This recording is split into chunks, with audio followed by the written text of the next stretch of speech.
by far one of the major issues that we have found to be problematic with cranes.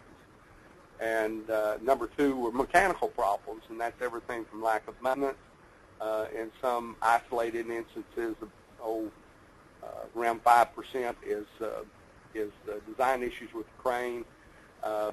And then we will go to crane stability, and then just the physical attachment of the load. In some way, it became detached from the load itself.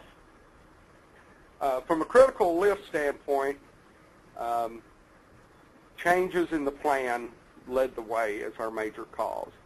And invariably, you have an accident that you have the plan all laid out, everything works fine, you get to a certain point, and something isn't like it was supposed to be. So they make changes right then on the site and continue.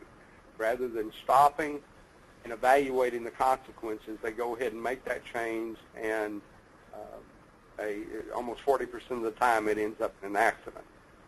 Number two were site controls. Now, site controls are normally dealing with traveling with a load.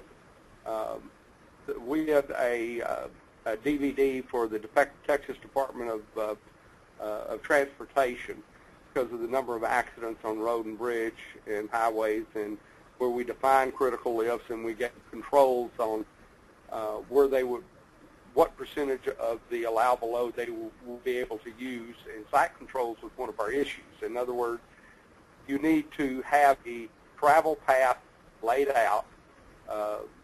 Hopefully it's a straight line. You have a surveyed line. Number two, you have control stations. So as each crane travels, when they come up to control station, both of them are traveling at the same rate and parallel to each other. Because too often we have a situation one crane gets ahead of the other, or one crane starts to, as they're traveling, get further and further away and pulls the other one over. Rigging, and then, believe it or not, wrong weight with brings up the rear operator was number three as far as critical lifts are concerned. And so how do we want to use this study to improve safety? Those topics in each industry are which are most problematic. That's what we're going to identify. And I still remember Don Nick on seminar where he brought up the issue, if we could just get people before they did a lift to make sure that all the outriggers were extended, just do that simple task, they reduce, like, I think it was 50-some-odd% of the accidents that were